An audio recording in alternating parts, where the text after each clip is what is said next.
আমার এখন পর্যন্ত বই প্রকাশিত হয়েছে 6টা। জাতীয় কবি কাজী নজরুল ইসলাম ওই যে সে ক্যারিয়ার নিয়ে ভাবেনি, এটা তখনকার যুগের উদাহরণে এই আধুনিক যুগে এসে এখনকার সময়ে এসে আসলে এটা অতটা গুরুত্ব বহন করবে না। আমি আরিফ হোসেন সবুজ, আজকে আমাদের সঙ্গে আছেন তরুণ লেখক, উদীয়মান লেখক কবি আব্দুল্লাহ শাহজাহান। আসসালামু আলাইকুম। ওয়ালাইকুম আসসালাম। কেমন আছেন ভাই? আলহামদুলিল্লাহ, আপনি কেমন আছেন? আলহামদুলিল্লাহ আমি ভালো আছি। আপনাদের যে লেখালেখিতে আসা, এটা কিভাবে শুরু হলো?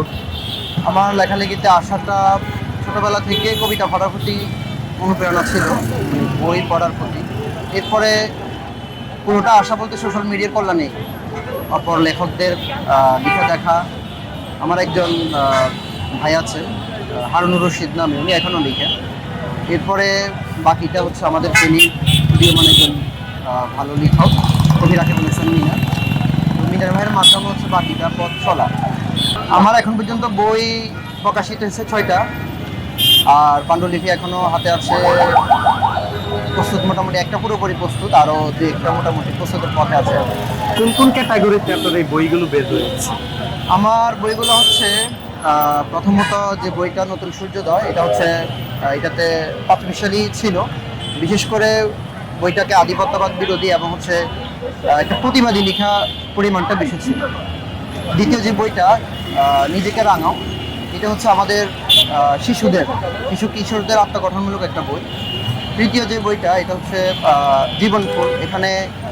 এখানে সবচেয়ে বেশি লিখেছিল আমাদের করোনাকালীন জীবনের দিনলিপির মতো একটাই।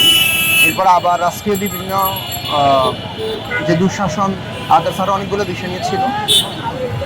চতুর্থ বইটা, এটা হচ্ছে সম্পূর্ণ ব্যতিক্রমী। বাংলা সাহিত্যে এমন কাজ খুবই কম হয়েছে। বাংলা বর্ণমালার যে 50টা বর্ণ, এই 50টা বর্ণ নিয়ে আমার 50টা ছড়া, এবং ছড়াগুলোর বিশেষ একটা বৈশিষ্ট্য আছে। প্রতিটি ছড়া শুরুতে হচ্ছে যে বর্ণ দিয়ে আমি শুরু করি, ওই বর্ণটাই থাকে আর কি প্রতিটা লাইনের শুরুতে। এটার নাম হচ্ছে ব্যতিক্রমী বর্ণ ছড়া। এরপরে আমার পঞ্চম বইটি হচ্ছে ওটা শিশুদের নিয়ে। এই বইটার নাম হচ্ছে আপনার এটা আঁকিবুকির উপরে, মানে বাচ্চারা যারা আর্ট করে আর কি, এটার উপরে। এরপরে আরেকটা বই আছে আমার বয়স বাড়ার সাথে, এটা বিশেষ করে কিশোরদের জন্য, যারা হচ্ছে সবে মাত্র বয়সন্ধিকাল পেরিয়ে কৈশোর পেরিয়ে যৌবনে পা রাখছে, এরকম সময়ে যে কাজগুলোতে, অন্যায় কাজগুলোতে তারা জড়িয়ে পড়ে মনের আনন্দে কিংবা আয়েসের কারণে। তো তাদেরকে সতর্কতামূলক হচ্ছে এটা ছড়া আছে এখানে। এরপরে একটা পাণ্ডুলিপি, বইটা আসার কথা ছিল অনেক আগে। এটা হচ্ছে আমার মাকে নিয়ে ছোট একটা বই, 16টা ছড়ার।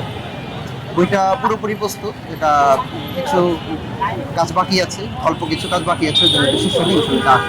তরুণ লেখকদের উদ্দেশ্যে একটা বার্তা থাকবে, তারা যেন দেশের কল্যাণার্থে তাদের যে মেধা, এটা যেন ব্যয় করে।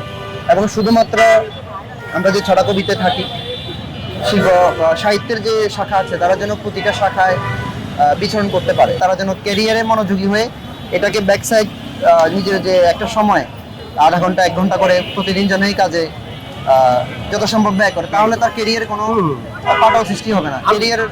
ক্যারিয়ারটা যত ডেভেলপ হবে, তার হচ্ছে লেখালেখিতে তত সমৃদ্ধ হবে। আমি মনে করি যে 1 ঘন্টা যদি সে লেখালেখি যদি করে, অন্তত দিন 6 ঘন্টা পড়াশোনা করা উচিত। তো পড়াশোনার পাশাপাশি লেখালেখি, এবং কি যখন তার ক্যারিয়ারটা সিকিউর হয়ে যাবে, ভালো একটা চাকরি করবে, অর্থনৈতিকভাবে নিরাপত্তার মানে অবস্থায় চলে যাবে, তখন সে একটু মন দিয়ে লেখালেখিটা করতে পারে। সে তার জাতির জন্য যতটুকু সম্ভব এটা করে আসবে, তখন কিন্তু সে আরো ভালো করবে। যেমন জাতীয় কবি কাজী নজরুল ইসলাম ওই যে সে ক্যারিয়ার নিয়ে ভাবেনি, এটা তখনকার যুগের উদাহরণে এই আধুনিক যুগে এসে এখনকার সময়ে এসে আসলে এটা অতটা গুরুত্ব বহন করবে না। তখন চলে গিয়েছে, মানুষের তখন এভারেজ পড়াশোনার হারটা কম ছিল। কিছু কিছু মানুষকে আল্লাহ অলৌকিক কিছু দেয়। আমি মনে করব কবি নজরুল ইসলামকে ঠিক এরকম কিছু আল্লাহ এরকম কিছু দিয়েছিল। তার জীবন অনেক দুঃখে কষ্টে কেটেছে, যেটা আমরা তার নামটাও দুঃখমিয়া নামে পরিচিত। তো আমরা শেষ করে দেব এর আগে আপনার কবিতা শোনার মাধ্যমে আমরা আমাদের আজকের এই কথোপকথন শেষ করব। 24 আগস্টে দুপুরবেলার ক্ষণে মহিপালের ছাত্র সমাজ তখন আন্দোলনে শান্তিপূর্ণ সমাবেশে লিক করেছে হানা। দায়িত্বরত পুলিশগুলো তখন যেন কানা। রামদা ছুরি, লাঠি এবং সাথে বুলেট গুলি, সেই গুলিতে শহীদ হলো মায়ের মানিকগুলি। আহা মায়ের আহাজারি, বাবার চোখের পানি, আকাশ বাতাস করছে ভারী, সান্ত্বনা না জানি। 10-এরও অধিক শহীদ, আহত কত শত, ফেনীবাসী কেমন করে কাটাবে এই ক্ষত, দেশবাসী কেমন করে কাটাবে এই ক্ষত।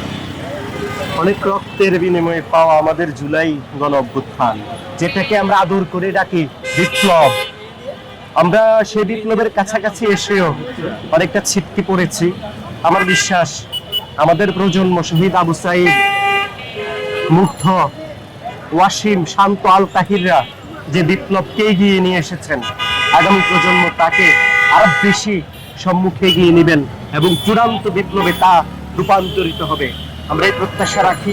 আপনার সমৃদ্ধি কামনা করছি, উজ্জ্বল ভবিষ্যৎ কামনা করছি। ভালো থাকুন। আসসালামু আলাইকুম। ধন্যবাদ আপনাকে। সালাম।